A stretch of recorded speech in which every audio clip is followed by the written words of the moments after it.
Mall sudah mulai buka. Jakarta juga mall sudah semua pada buka. Medan juga mall sudah buka. 2 hari yang lalu saya coba ke mall melihat suasana yang ada.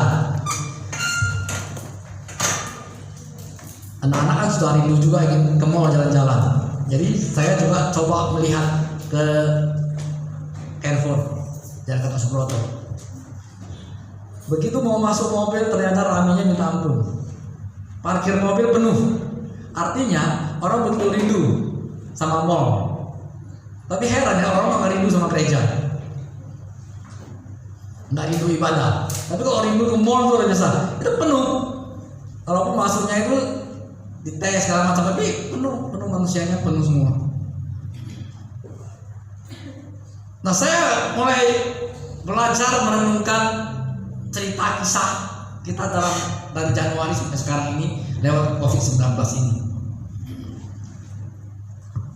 Saya percaya bahwa akan banyak hal-hal yang akan terjadi dan Tuhan akan membuat perbedaan antara orang yang benar-benar menyembah Dia, orang yang benar-benar merenungkan firman-Nya, dengan orang yang tidak merenungkan firman-Nya. 2 minggu yang lalu saya sampaikan tentang mari mendekatlah kepadaku, aku akan memelihara kamu. Cara mendekat kepada Dia itu yaitu memuji, menyembah, berdoa. Tambah satu lagi, nanti akan merenungkan firman Tuhan. Lalu minggu lalu tanpa disengaja saya sampaikan tentang akulah gembala yang baik. Jadi gembala yang baik itu memelihara dombanya, menjaga dombanya. Kalau dombanya sakit dia balut. Nah, minggu ini kita coba belajar tentang, karena salah satu untuk bisa supaya firman Tuhan terjadi dalam kehidupan kita, satu yang paling penting adalah ternyata merenungkan firman-Nya. Nah, persoalannya bagaimana kita merenungkan firman-Nya kalau kita tidak pernah membaca firman-Nya, betul nggak? Untuk bisa merenungkan firman-Nya, kita harus baca firman-Nya. Makanya dari beberapa bulan lalu saya selalu ingatkan, mumpung ini nggak kemana-mana di rumah, mari kita membaca firman Tuhan, baru kita bisa merenungkan firman-Nya. Nah, ketika kita mulai merenungkan firman-Nya, maka apa yang kita renungkan itu bisa terjadi. Karena kita katakan engkau akan menjadi seperti apa yang kamu pikirkan. Nah, sepanjang 2-3 bulan terakhir ini mungkin waktu saya habis begitu saja merenungkan firman, baca firman Tuhan, mendengar khotbah.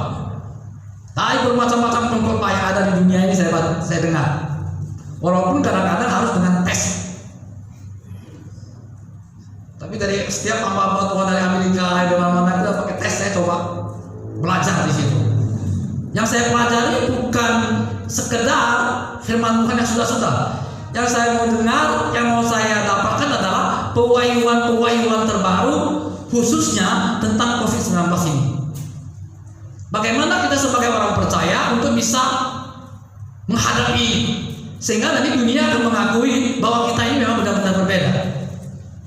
Nah, karena Tuhan memberi pewahyuannya kepada hamba-hamba Tuhan yang luar biasa itu dengan sudut pandang yang berbeda-beda dan sangat alkitabiah sekali. Ada satu pewahyuan yang baru-baru ini terjadi yang sangat luar biasa buat saya adalah dia bilang begini, Adam dan Hawa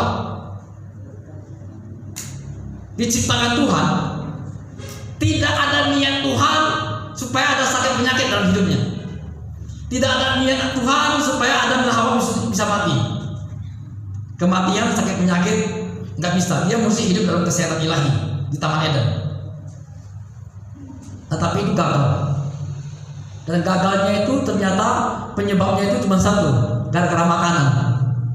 Ya juga, kalau kita pikir ya kan. Jadi Adam itu jatuh gara-gara makanan. Begitu dia makan makanan itu, maka semua yang jahat dari neraka itu turun. Setan berkuasa untuk mengirim semua yang buruk itu dari neraka ke bumi ini. Awalnya nggak bisa. Awalnya setan tidak bisa menjatuhkan, karena Adam itu kudus, nggak bisa menjatuhkan semua yang jahat. Jadi yang semua yang ada pikiran Tuhan itu semua yang baik dalam manusia. Jadi yang ada dalam pikiran manusia, pikiran Tuhan itu untuk manusia adalah semua yang baik, nggak ada yang jahat. Nah, ketika Adam makan makanan itu, maka semua yang jahat itu turun. Lalu bagaimana caranya untuk membereskan itu? Ternyata cara membereskan itu juga harus lewat makanan. Apa yang kita makan? Yesus bilang, tubuhku adalah benar-benar makanan, darahku adalah benar-benar minuman. Ternyata untuk menyelesaikan itu semua harus perjamuan kudus itu. Jadi perjamuan kudus yang dilakukan itu tidak sekedar seremonial belaka 1 bulan sekali, setiap awal bulan, bukan. Ternyata. Nah, saya coba merenungkan, saya mungkin coba cari tahu tentang bagaimana cara jemaat mula-mula itu perjamuan kudus. Ternyata di Kisah Rasul 20 ayat 7 mengatakan, tapi ini bukan yang mau saya kelompokkan, ini saya kasih gambaran supaya kita bisa merenungkan firman itu. Nanti tapi entah 2 minggu atau apa minggu depan saya akan mengkelompokkan khusus ini. Di Kisah Rasul 20 ayat 7 mengatakan, Kisah Rasul 20 ayat 7, di hari pertama minggu itu, ya, ketika Yesus mati itu hari pertama minggu itu. Hari Sabtu adalah hari Sabat. Hari pertama hari Minggu. Hari Minggu pertama itu mereka memecah-mecahkan roti. Jadi perjamuan kudus dilakukan sebenarnya harinya setiap minggu hari pertama itu. Nah, kalau kita perhatikan di Kisah Rasul 2, jemaat mula-mula mereka setiap hari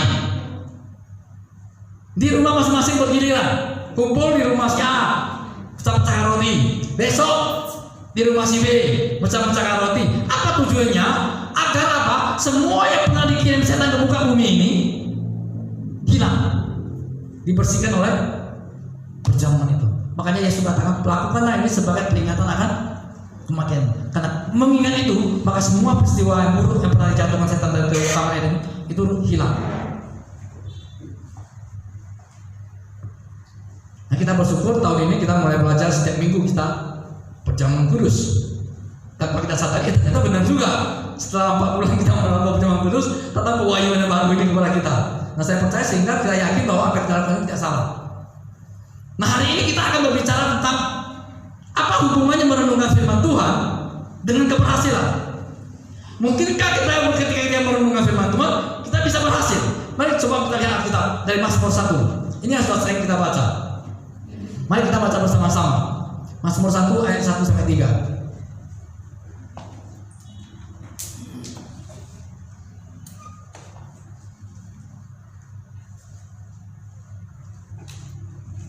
Mari kita baca bersama-sama. 3, 2, 1 ya. Berbahagialah orang yang berjalan menurut nasihat orang fasik, yang tidak berdiri di jalan orang berdosa, dan yang tidak duduk dalam perkumpulan pencemooh. Ayat 2. Tetapi kesukaannya ialah Taurat Tuhan, dan merenungkan Taurat itu siang dan malam. Ia seperti pohon yang ditanam di tepian air, yang menghasilkan buahnya pada musimnya, dan yang tidak layu daunnya, apa saja yang dibuatnya berhasil. Jadi Alkitab jelas mengatakan bahwa berbahagialah, kalau dalam terjemahan bahasa sehari-hari, ya Alkitab online sekarang kan banyak kali bahasa-bahasanya. Ya, kalau kita baca satu penerjemahan yang kurang pas, kita bisa mencari terjemahan yang lain. Nah, di terjemahan yang lain dituliskan, diberkatilah orang yang merenungkan firman Tuhan. Bukan berbahagia, bahasanya diberkati. Nah, Alkitab mengatakan di ayat 2 tadi mengatakan yang kesukaannya adalah merenungkan Taurat. Taurat di sini bukan hukum Taurat, bukan 10 hukum Taurat. Taurat di sini dalam bahasa aslinya adalah Taurat. Kalau diterjemahkan ke bahasa Indonesia, petunjuk. Jadi diberkatilah, berbahagialah orang yang berjalan sesuai dengan petunjuk Tuhan. Nah, bagaimana kita bisa berjalan sesuai dengan petunjuk Tuhan kalau kita tidak suka dengan firman Tuhan, kalau kita tidak menyebarkan firman Tuhan?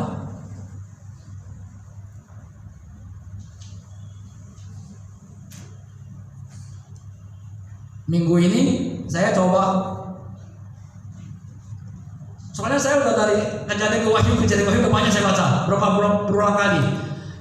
Nah lalu entah macam mana, saya nggak tahu bahwa di handphone, Alkitab handphone itu bisa keluar suara. Entah macam mana, ketika saya mau baca Alkitab terpicit, ya kok ada suaranya ini, hanya mendengar. Lalu saya cari, oh ternyata memang bisa dengar lewat suara.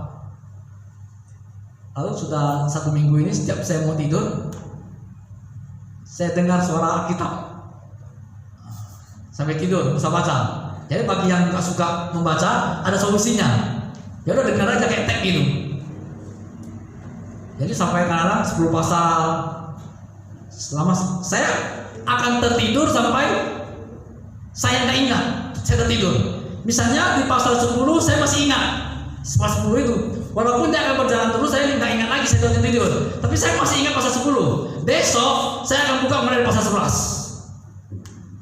Tujuannya apa? Tujuan saya adalah maunya pikiran saya ini, hidup saya ini dipenuhi oleh firman Tuhan. Ternyata ketika kita dengar lewat suara itu lebih dahsyat, rasanya lebih greget gitu. Karena intonasinya berbeda-beda. Ketika Paulus marah, suaranya lebih keras, begitu kira-kira. Ketika orang Farisi marah-marah, ada beda suaranya. Jadi agak tertarik di situ. Jadi bagi yang malas membaca, ya itu solusinya. Nah saya harap mulai malam ini coba mendengarkannya itu. Karena kata Alkitab adalah orang yang merenungkan, orang yang mengikuti Taurat Tuhan itu adalah yang pertama, dia akan menghasilkan buahnya pada musimnya. Artinya apa? Ketika musim panen, dia pasti panen. Artinya dia tidak mungkin gagal panen. Dia akan menghasilkan buahnya pada musimnya. Ada begitu banyak orang yang begitu menabur, menanti-nantikan tuaian, betul nggak? Tapi ternyata bisa nggak gagal. Seringkali terjadi gagal. Namanya gagal panen. Nah ternyata kalau orang yang kesukaannya adalah merenungkan firman Tuhan dan mengikuti petunjuk-petunjuk Tuhan, dia akan panen, dia akan menuai pada musimnya. Ya kalau kamu tanam durian, musim durian, kamu panen durian lah. Kamu nggak mungkin panen semangka. Nah kalau kamu tanam padi, tuainya pasti padi. Alkitab mengatakan kalau engkau merenungkan firman Tuhan itu, engkau ikuti petunjuk Tuhan, engkau akan menuai tepat pada waktunya.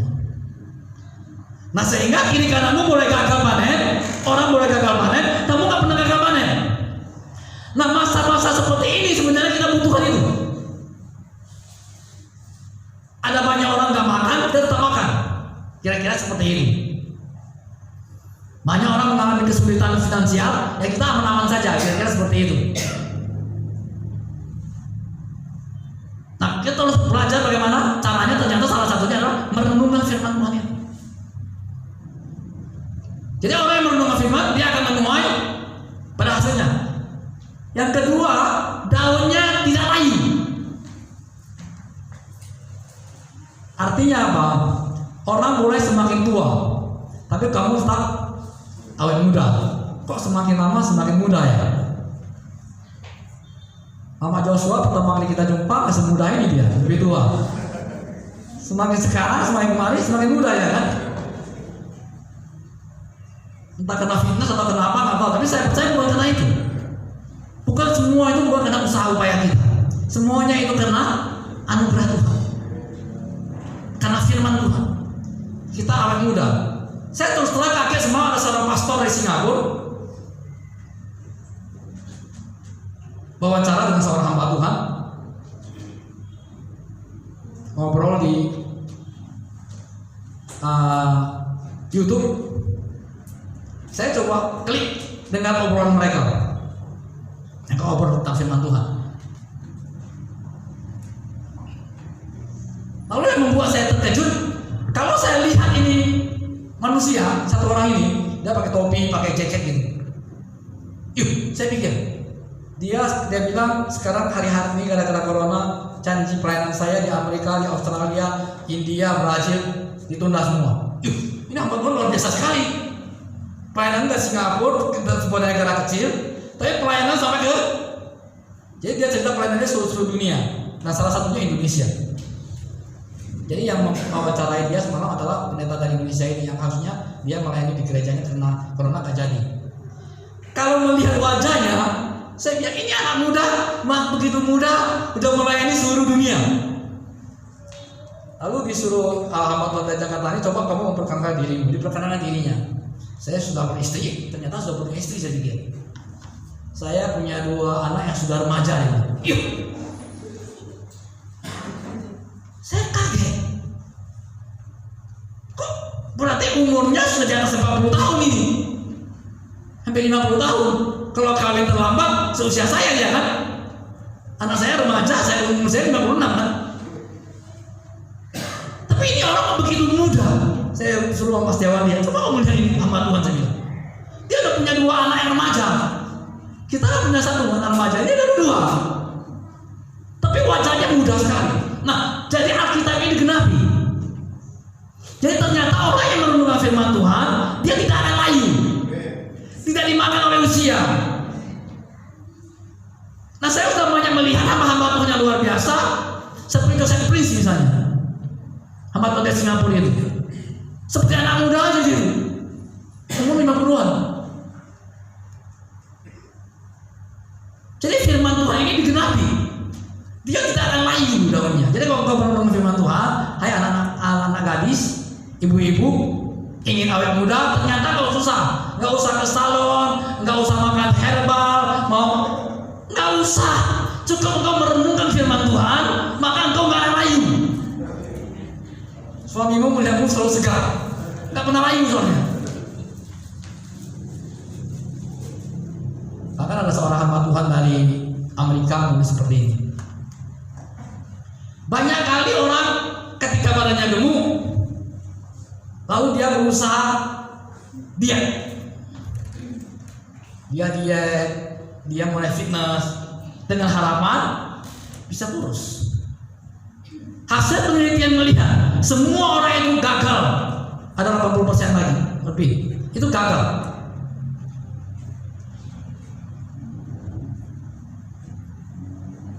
Dan penyakit sekarang yang paling berbahaya adalah kegemukan, obesitas. Nah, orang berusaha ingin berat badan dengan cara manusiawi, dan ternyata banyak yang gagal. Lalu yang berhasil bagaimana? Ternyata yang berhasil cuma sederhana, yang merenungkan firman Tuhan siang dan malam. Lalu katanya ditambah dengan perjamuan kudus, maka otomatis nanti lama-lama apa yang kau inginkan akan terjadi. Kau usah capek kemudian makan saja. Tak kau yang merenungkan, rajin-rajin perjamuan kudus. Tentang obesitas termasuk penyakit, itu yang termasuk dilemparkan dari neraka. Tuhan maunya kamu ideal, sempurna. Saya aja bertempat dengan saya ini, saya udah resign. Kok semakin bertambah ini ya? Tapi setelah saya ternyata setelah tahu ini ya, mau ternyata nggak usah. Jadi kau tidak pernah lain. Yang kedua, orang yang merenungkan firman Tuhan tidak lain. Artinya sama dengan awet muda, ditambah dengan kita percaya Yesus mati muda supaya kita awet muda. Yang ketiga, orang yang merenungkan firman Tuhan adalah apa saja yang diperbuatnya. Jadi ternyata kalau kamu mau berhasil, apa saja mau kerjakan, kamu mau berhasil, cukup engkau merenungkan firman Tuhan. Tapi ingat sekali saya katakan, kalau engkau mau merenungkan firman Tuhan, engkau harus rajin dengar firman Tuhan, engkau harus rajin baca firman Tuhan, atau baca buku-buku rohani. Minggu ini saja ada 2-3 orang suruh saya tulis buku.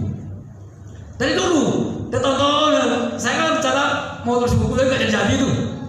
Yang saya bilang saya mau bikin judulnya buku saya itu Salah Memahami Yesus. Ya ada hamba-hamba Tuhan dari tempat-tempat lain, Pak kenapa apa yang Bapak ajarin Bapak tulis jadi buku? Kan lebih gampang mempelajari. Ya saya tadi mau pikir ya mungkin iya juga ya. Kan coba saya ulangi lagi. Saya mau coba tulis. Awalnya saya sih mau ingin buat tulis renungan selama 360 kali. Jadi nanti buku itu ada renungannya 360 hari. Jadi selama 1 tahun mereka baca renungan 1 lembar 1 hari, 1 lembar selama 360 hari. Nah udah hampir jadi hampir 200 sih. Lalu apa saya mau tulis bukunya itu atau yang saya teruskan renungannya ini? Siapa tahu nanti kalau saya meninggal itu bisa jadi oleh-oleh, ya kan? 2 buku itu. Ada yang saya tinggalkan. Nah, jadi orang yang merenungkan firman Tuhan itu paling tidak ada 3 keuntungan besar yang akan didapati. Ya kan? Yang pertama adalah dikatakan dia akan menuai tepat pada musimnya. Yang kedua, awet muda. Kau tidak akan layu, nggak jadi kempot begitu, tetap segar. Usia mulai bertambah, wajah semakin muda. Lihat nanti Noe, umur hampir 60 dan nenek kan. Tapi siapa sangka dia masih nenek dan nenek, nggak sangka. Kenapa? Karena mempercayai firman. Kalau saya lihat jemaat kita ini semua awet muda. Ya, nama Jevanya dia berapa umurnya itu? Tapi kan orang kesangka. Ibu Tamunda berapa umur ibu? 67. Bapak saya meninggal usia 63.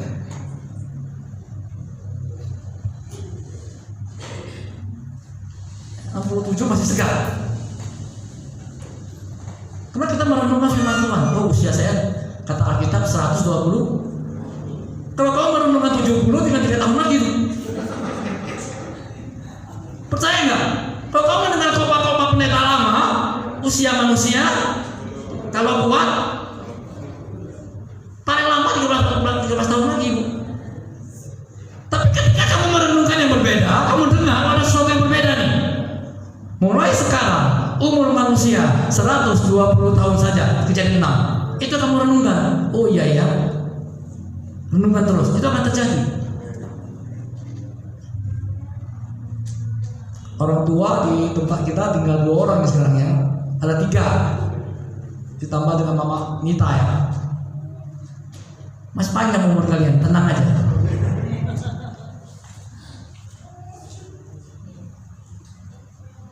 Orang bilang usia perkawinan itu 50 tahun. Nah, saya juga sedang belajar tentang keluarga. Lagi belajar ini juga di YouTube. Ternyata bagus, asik juga. Kok bisa nih? Berarti konseling mau menikah diperpanjang. Nggak bisa lagi 3 kali pertemuan. Saya udah belajar banyak. Hati-hati kalau mau menikah. Bisa 2 bulan ini.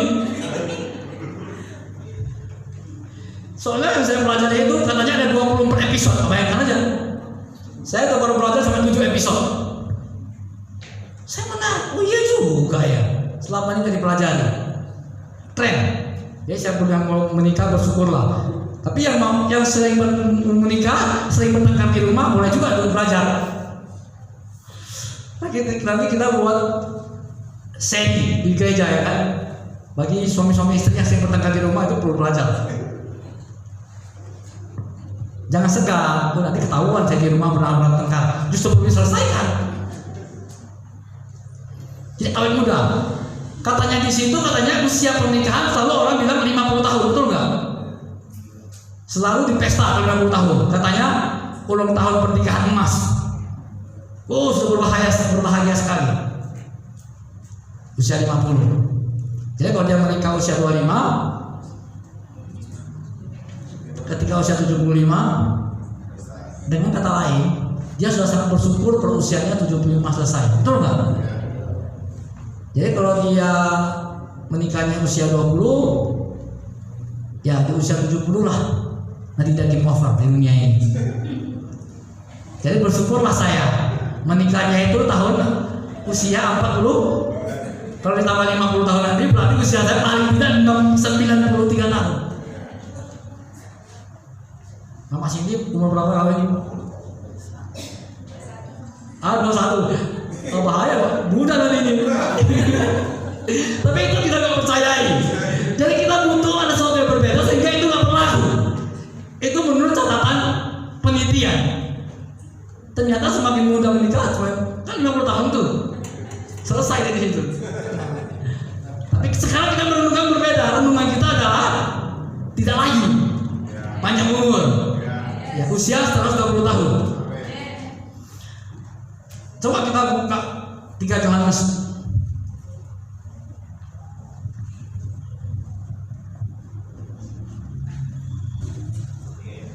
Ayat 2.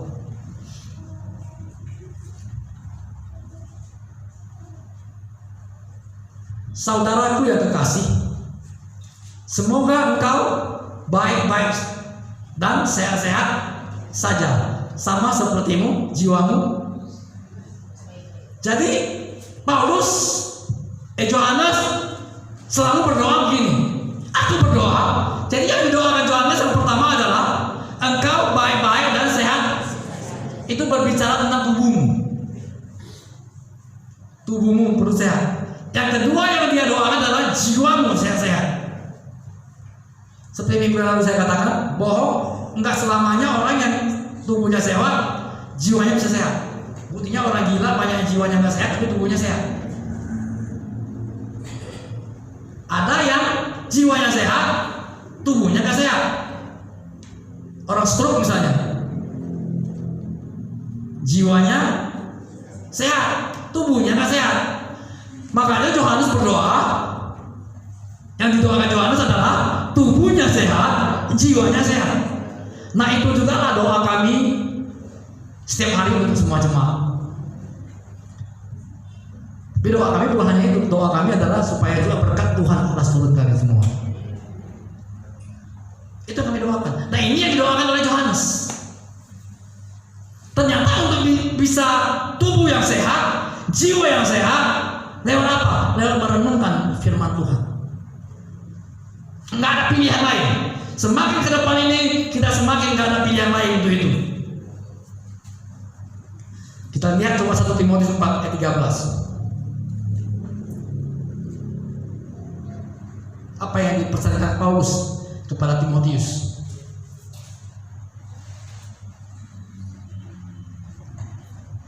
Ayat 13. Sementara itu, sampai aku datang, bertekunlah membaca kitab-kitab suci dalam membangun dan dalam mengajar. Jadi Paulus berpesan kepada Timotius.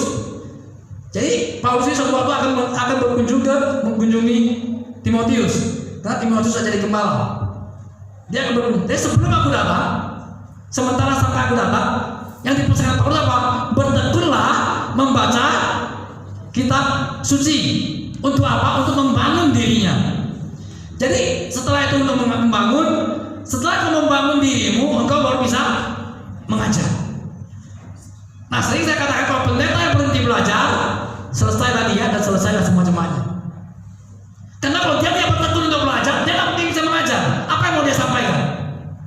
Akhirnya apa? Dia sampaikan apa pikiran dia. Bukan sumbernya kitab suci. Tapi Paulus harus mengatakan, engkau nggak bisa ajar apa-apa, engkau harus bertekun terhadap apa yang ada tulis dalam kitab suci. Ayat 14.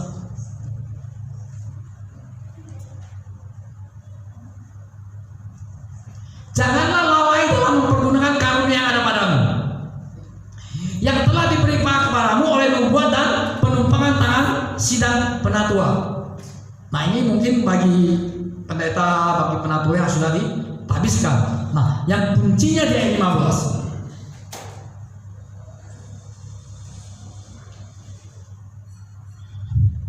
Perhatikanlah semua itu, hiduplah di dalamnya, supaya kemajuanmu nyata kepada semua orang. Nah ketika engkau membacanya, engkau merenungkannya, tentu ada hasilnya. Nah dari hasilnya inilah orang akan melihat kemajuan kita. Jadi di sini tidak berbicara rohani, Tuhan sekadar rohani. Paulus maunya setelah kau bertekun, supaya tidak atau hidup di dalamnya, setelah kau lihat firman-Nya, orang akan melihat kemajuanmu, ada progres. Hidupmu mulai berbeda, hidupmu mulai maju, usahamu mulai berkembang, sifatmu mulai berubah, ada kemajuan, ada progres terus. Nah semua orang melihat itu dengan kasat mata. Kalau rohani dalam roh itu nanti nggak bisa dilihat dengan kasat mata. Cenderung orang biasanya ingin melihat secara kasat mata. Nah, lewat perenungan itu, lewat engkau belajar, lewat engkau sering mendengar, engkau merenungkannya, maka yang terjadi adalah semua orang di dunia sana, orang-orang di luar sana akan melihat progresmu. Dia akan melihat perbedaan. Engkau belajar, jadi pelajar yang berbeda. Engkau jadi mahasiswa, menjadi mahasiswa yang berbeda. Tidak mesti menjadi nomor satu, tapi orang akan melihat sebuah perbedaan. Progres terjadi, ada perubahan demi perubahan terjadi. Semua orang katanya akan melihat itu. Sehingga itu menjadi real, menjadi sebuahnya kenyataan.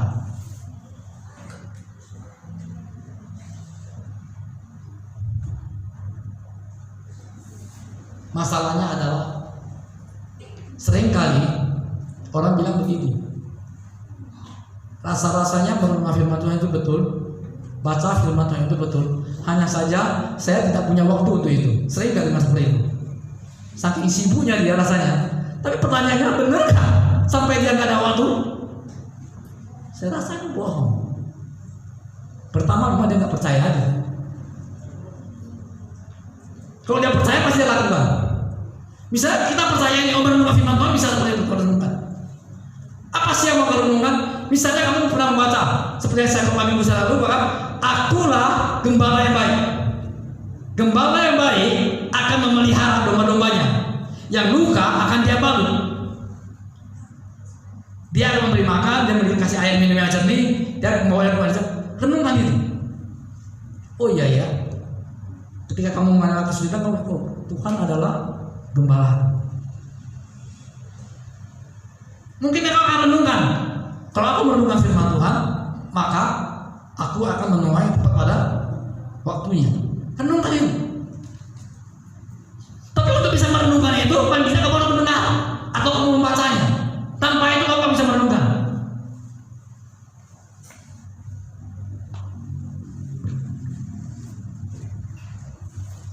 Jangan juga terlalu maju bilang begini, kita nggak perlu diajar oleh manusia lagi, belajar langsung sama Roh Kudus. Orang yang berkata seperti itu pasti dia bohong. Tidak mungkin dia nggak pernah belajar sama manusia, nggak mungkin. Itu saya karismatik terlalu maju, terlalu super dia. Akhirnya apa? Ngawur, lari dari konteks Alkitab. Memang Tuhan terus berbicara, tapi ketika Tuhan berbicara, Tuhan hanya membuka pewahyuan-pewahyuan Alkitab yang belum terungkap. Tuhan tidak akan berbicara kepada yang di luar dan konteks Alkitab. Itu pasti bohong.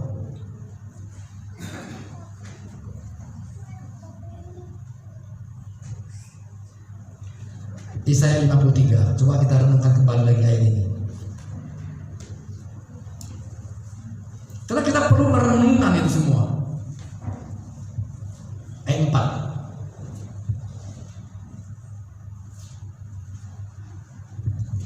Coba kita mulai merenungkan, misalnya kita baca ini. Tetapi sesungguhnya penyakit kita lah yang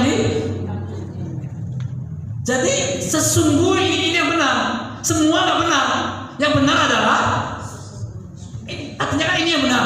Sesungguhnya. Jadi semua orang bilang segala macam penyakit itu sumbernya dari makanan. Oh, kau sembuh lewat kanker bisa lewat terapi ini, lewat terapi itu, segala macam bla bla bla.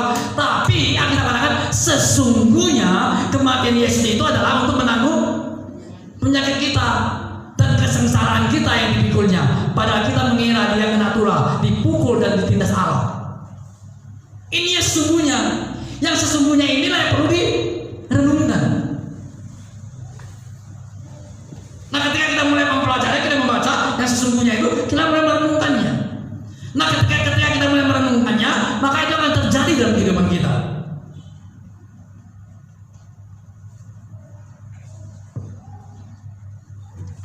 Ayat 5.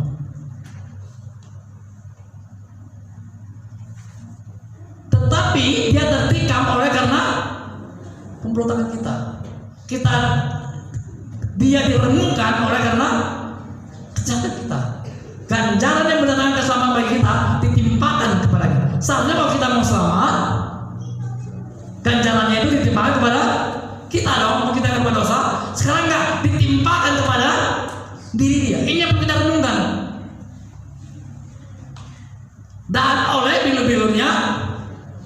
Jadi ketika kita perjamuan kudus, ini yang kita renungkan. Dia mati di kayu salib, tubuhnya tercabik-cabik. Bahkan katanya itu di film tentang kematian Yesus itu belum sadis sebenarnya. Tapi itu sempat jadi film yang kontroversi karena bangsa Israel nggak sekejam itu menurut mereka orang Yahudi. Itu memperlemahkan orang Yahudi katanya. Padahal yang kejadian sebenarnya jauh lebih ngeri daripada itu.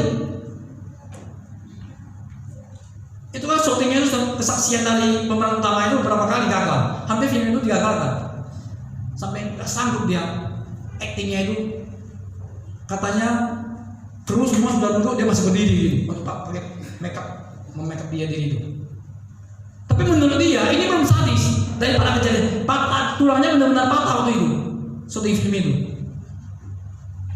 Nah, kejadian sesungguhnya apa kan di punggungnya ini katanya, punggung Yesus itu kulitnya lepas semua. Jadi kalau jalan dari belakang udah nggak ada kulitnya nggak nampak lagi.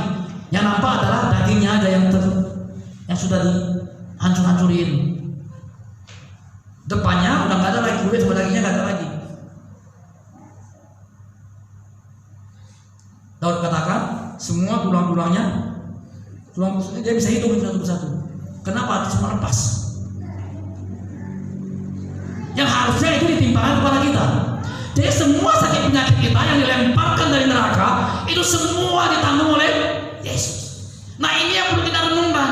Jangan yang lain-lain direnungkan. Kita mulai merenungkan itu, maka kita akan hidup dalam kesehatan ilahi. Jadi ketika kita perjamuan kudus, kita renungkan itu, bukan seremoni yang belaka. Mari sebelum engkau perjamuan kudus, kalau kamu merasa ada bersalah kepada temanmu itu, mari engkau pergi ke jumpai dia, minta ampun. Dan tiap bulan lakukan itu. Besok sakit hati lagi, bulan depan lakukan lagi. Itu seremoni yang berkah. Nggak perlu ada kayak gitu. Karena dosamu sudah diampuni. Bukan lewat upacara kalian itu, saling berpelukan, nangis-nangis.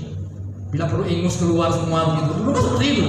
Mau perjamuan kudus, pengakuan dosa. Nggak perlu ada kayak gitu. Yang perlu kamu renungkan ini tadi ya. Bagaimana hancurnya dia demi kita. Dia mati muda supaya engkau awet muda. Dia yang kaya rela menjadi miskin supaya kita kaya. Dia yang tidak pernah mengenal sakit penyakit, pilek pun nggak ada seharusnya, tapi dia harus menderita sakit yang sedemikian rupa, lebih parah daripada banyak kanker. Itu sadis sakitnya itu, sadis sekali. Semua itu gara-gara kita. Semuanya adalah gara-gara dosa manusia. Salah makan. Adam salah makan, gara-gara makanan yang dia makan. Sumbernya itu semua kejahatan dari neraka dilempar ke bumi. Nah lewat makanan juga lah itu dipulihkan kembali. Roti dan anggurin. Kita lihat satu ayat Galatia 3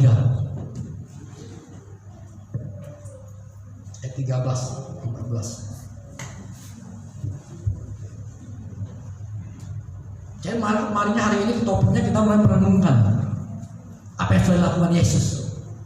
Nah, apa janji Tuhan kepada kita? Kristus telah menebus kita dari kutuk hukum. Kalau seandainya Yesus nggak menebus kita dari kutuk hukum Taurat, apa itu kutuk hukum Taurat? Kita nggak akan mampu.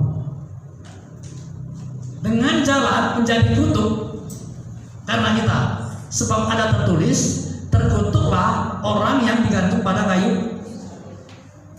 Harusnya dia nggak boleh terkutuk, yang terkutuk adalah kita. Tapi dia menggantikan posisi kita supaya dia yang menjadi.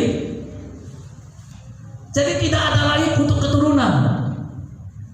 Sering nggak kita dengar ada kutuk keturunan?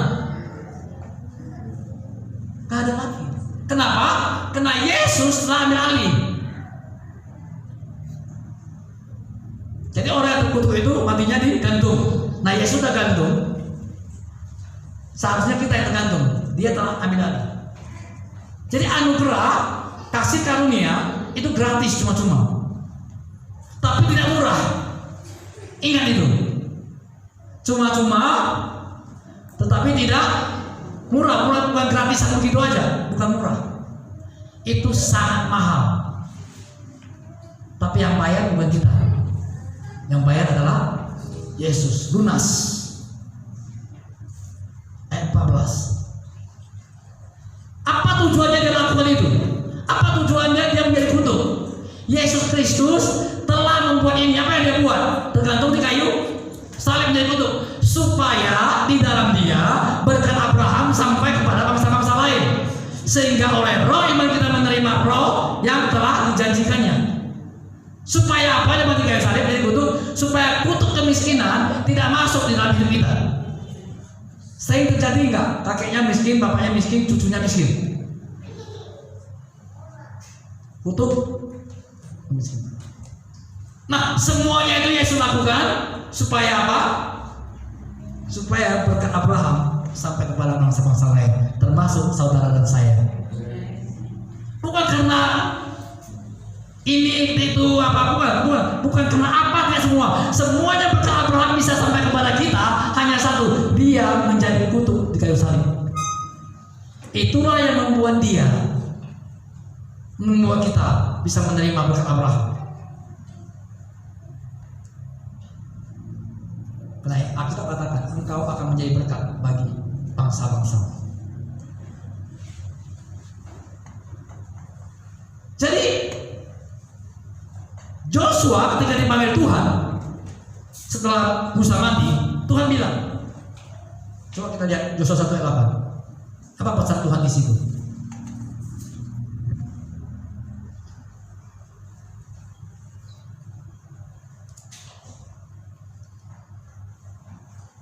Mari kita baca bersama-sama. 3, 2, 1 ya.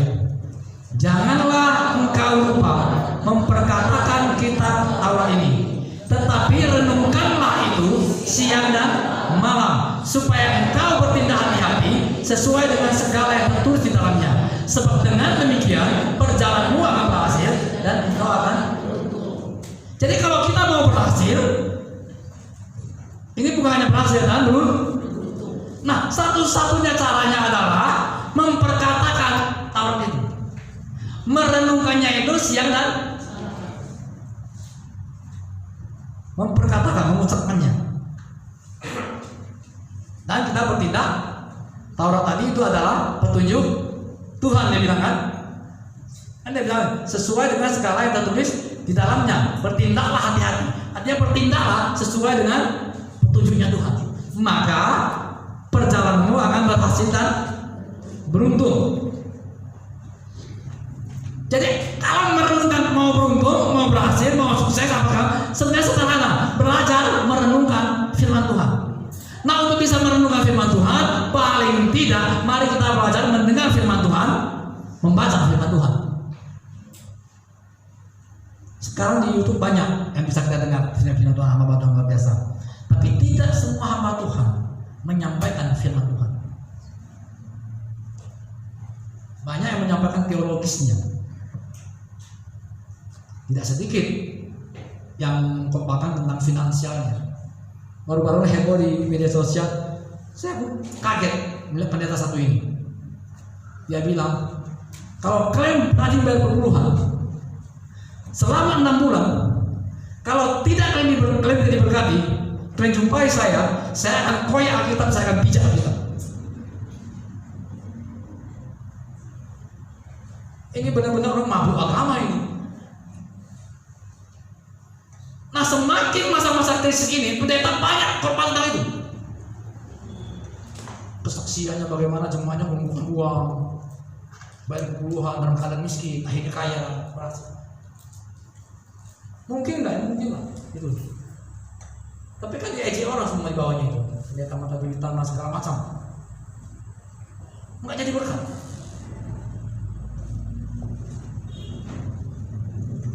Makanya saya mau pastikan, saya jangan kasih tahu di mimbar ini.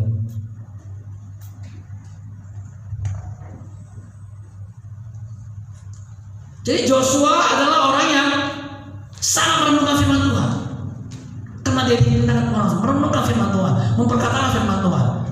Akhirnya kita melihat hasilnya. Sebagai penutup kita melihat coba Yosua 24 ayat 29.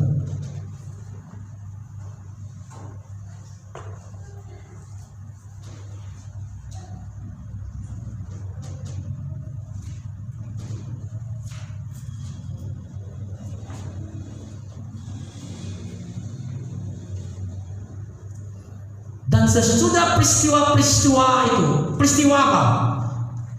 Peristiwa perjalanan Yosua, bagaimana dia mengikuti petunjuk Tuhan. Ya, ingat Taurat itu adalah petunjuk Tuhan.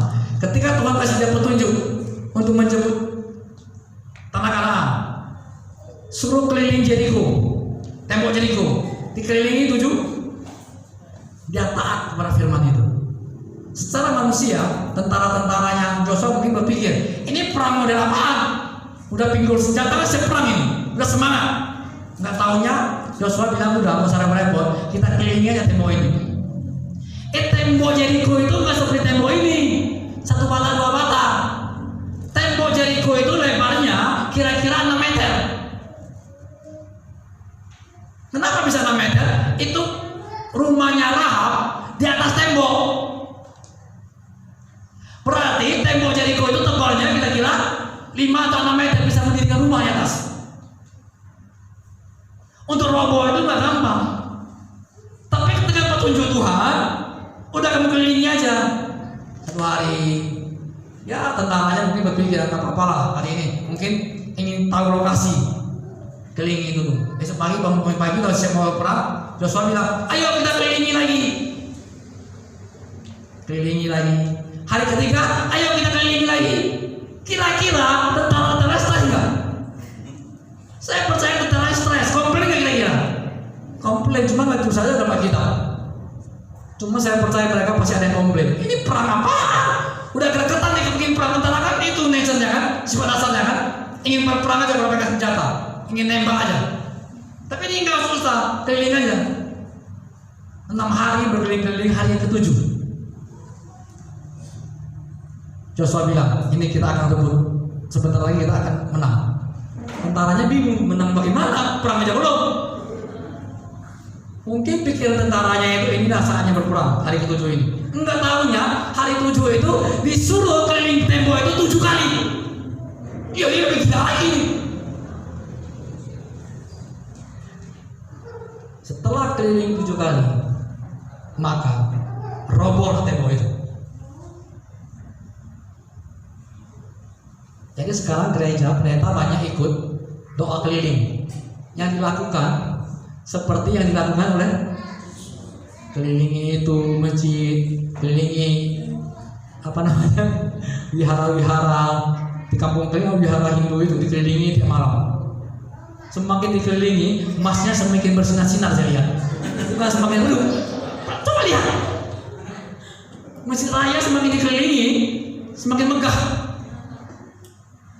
Karena pengaruhnya, gereja salah. Mereka tidak tahu apa maksud Tuhan. Suruh Yosua kelilingin. Yosua itu kan panglima besar, jago berperang. Tuhan takut dia sombong. Bisa saja Tuhan suruh tentaranya berperang, tentaranya menang, bisa nggak? Bisa. Kenapa aja suruh keliling-keliling? Tuhan mau buat mereka capek, benar-benar capek. Setiap hari keliling-keliling, yang hari ke-7 itu supaya 7 capek nggak? Akhirnya setelah capek kan dapat daya tuh, duduk istirahat. Begitu duduk istirahat itu Allah. Tuhan hanya ingin mau tunjukkan kemenanganmu itu bukan karena engkau, bukan karena kekuatanmu, bukan kehebatanmu, bukan karena tanganmu, bukan karena senjatamu, tapi karena aku. Karena kau soroti semua, baru tembok itu roboh.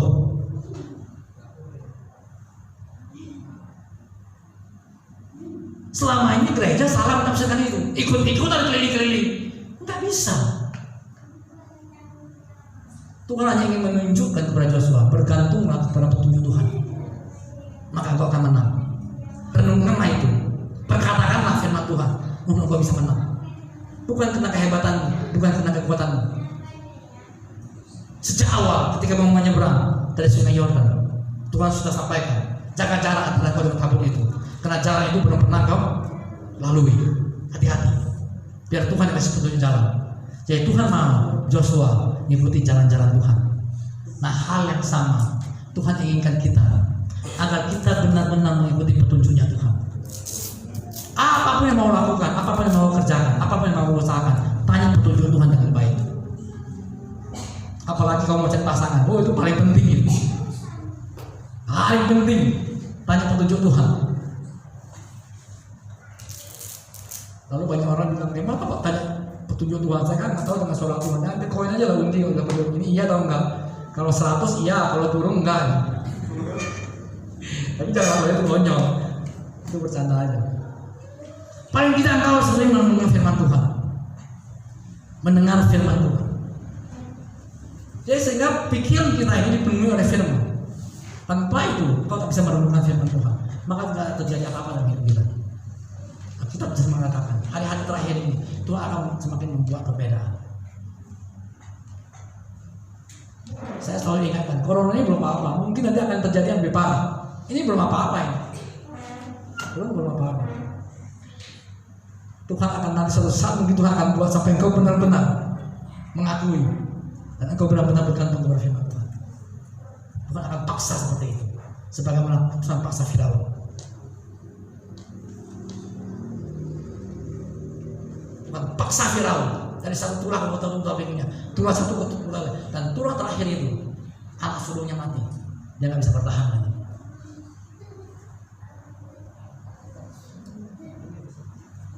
Rumah-rumah orang-orang Firaun semua mati anak sulung. Malaikat maut datang menjemput. Tapi rumah-rumah orang percaya pada saat itu, orang Yahudi, orang Israel tidak. Kenapa? Karena Tuhan suruh dia potong domba, oleskan darahnya, diangkat atas tiang kiri kanan. Coba bayangkan dulu, atas kiri kanan berbentuk apa? Salib. Itu melambangkan Paskah, itu melambangkan perjamuan kudus. Maka nggak heran kita akan lolos dari musibah ini lewat perjamuan kudus. Maka kita tiap minggu perlu perjamuan kudus. Saya percaya kebetulan sejak sebelum wabah ini datang, kita sudah lakukan perjamuan kudus setiap minggu. Saya rasa di Medan di gereja kita ini orang akan mengatakan aneh. Jangan kan kalau selama kita aja orang gereja kita ada orang pernah tanya sama saya, saya tunjuk aja ayatnya, supaya mereka renungkan. Apa yang salah?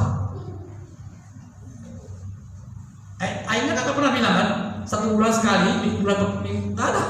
Yang ada dari hari pertama minggu itu. Jadi berarti setiap hari pertama minggu itu ya cuma kudus. Nah bahkan sekarang ada hamba-hamba Tuhan di luar negeri sana yang sangat percaya kepada perjamuan kudus, mereka setiap hari sampai anak babynya pun dikasih perjamuan kudus. Nah itu yang kita kurang bisa bagaimana ya. Sampai itu anak-anak yang sudah bisa masuk mula apa, sudah mereka udah kasih perjamuan kudus dan setiap malam mereka lakukan itu. Tak ada seorang hamba Tuhan pagi dan malam. Sebelum anak-anak ke sekolah dikasih perjamuan kudus, saya terlindungi, terproteksi.